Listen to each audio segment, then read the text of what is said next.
Hello friends, welcome to my YouTube channel the knowledge. तो दोस्तों आज की टॉपिक स्टार्ट करते हैं हैशटैग जीके फैक्ट्स। दोस्तों इसमें जो डिफरेंट कॉम्पिटिटिव एग्जाम्स में जो ऑब्जेक्टिव क्वेश्चंस पूछे हुए हैं तो उसको मैंने अच्छे से एक्सप्लेन कर दिया। उसका एक एक पॉइंट इंपॉर्टेंट है, ज़रूर देखिएगा और चैनल को लाइक सब्सक्राइब जरूर करिएगा। दोस्तों तो आइए शुरू करते हैं। पहला पॉइंट है, फलों को पकाने के लिए एथिलीन का प्रयोग किया जाता है। एक ऑर्गेनिक कंपाउंड होता है एथिलीन। दूसरा पॉइंट है, नींबू में साइट्रिक एसिड होता है। तीसरा पॉइंट है दोस्तों, पालक स्पिनियक में ऑक्जेलिक एसिड होता है।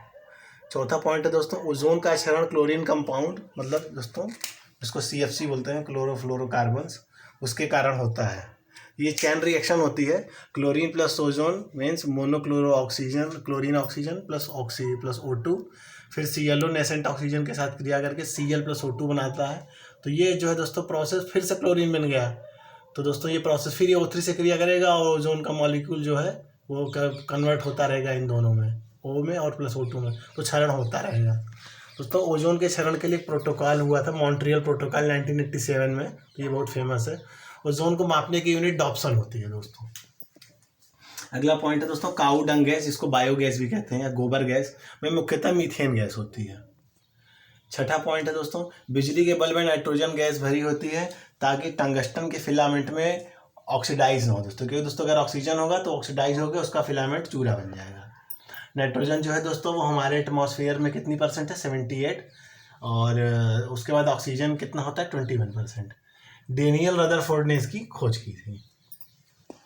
अगला पॉइंट है दोस्तों, ब्रेड बनाने में सेक्रोमाइसेस का यूज़ किया जाता है। सेक्रोमाइसेस, इसको बेकर्स का यीस्ट भी कहते हैं दोस्तों।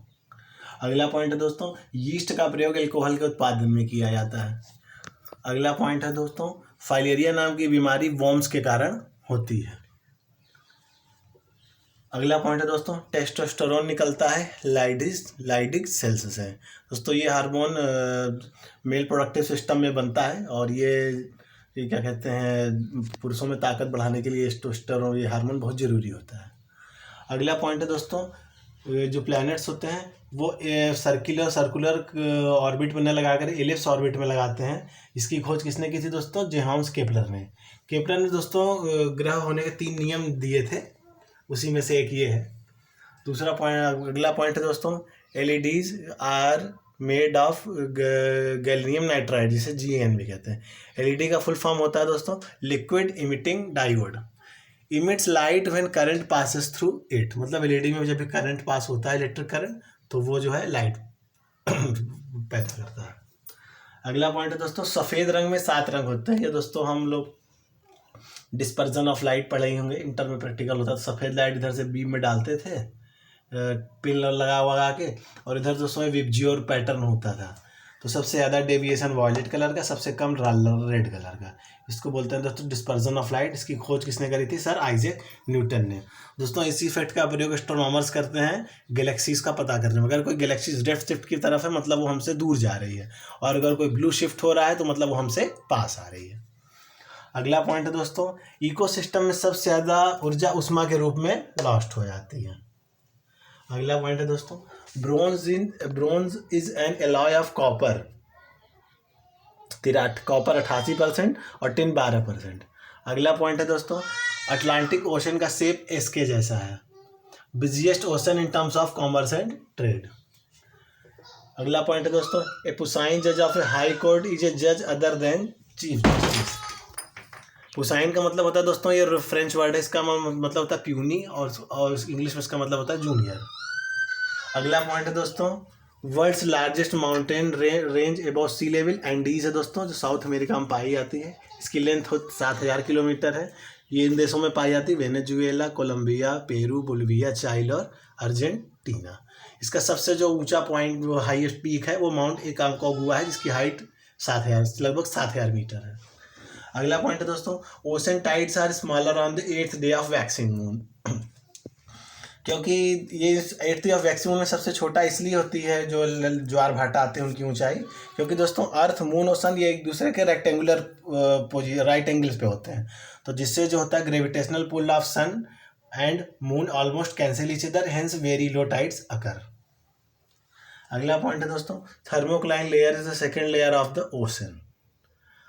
अगला पॉइंट है दोस्तों, द डेंसिटी ऑफ समुद्र के पानी की जो घनत्व होता है दोस्तों, वो सबसे कम जो होता है दोस्तों भूमध्य रेखा के आसपास होता है, क्योंकि दोस्तों वहाँ जो है रेडिएशन के कारण हीट सबसे ज़्यादा होती है, तो समुद्र के पानी का जो वॉल्यूम है बढ़ जाता है, और इस वजह से थोड़ा सा और इक्वेटर के आसपास उसकी डेंसिटी कम हो जाती है।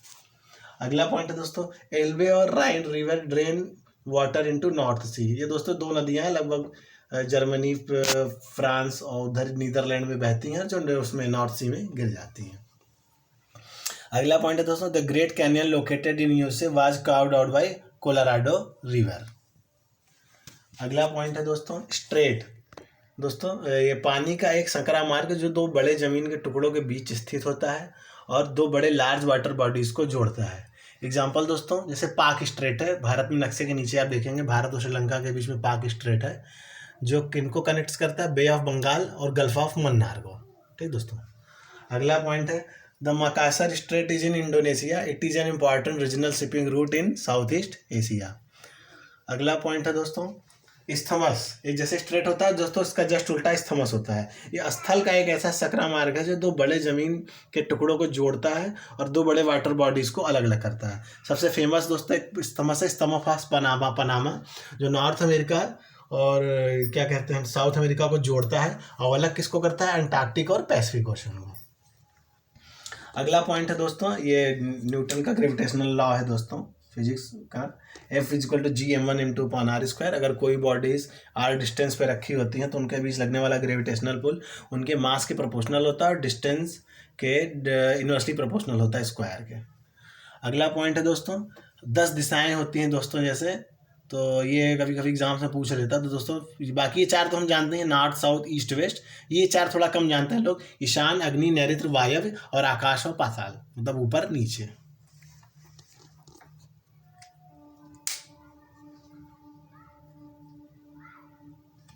तो दोस्तों ये आज का हमारा टॉपिक था, आशा करता हूँ आपको ये पसंद आया होगा। तो दोस्तों और भी मुझे कमेंट्स में डालते रहिए किस चीज़ पे टॉपिक बनाए, तो दोस्तों मैं उस पर भी डालूंगा।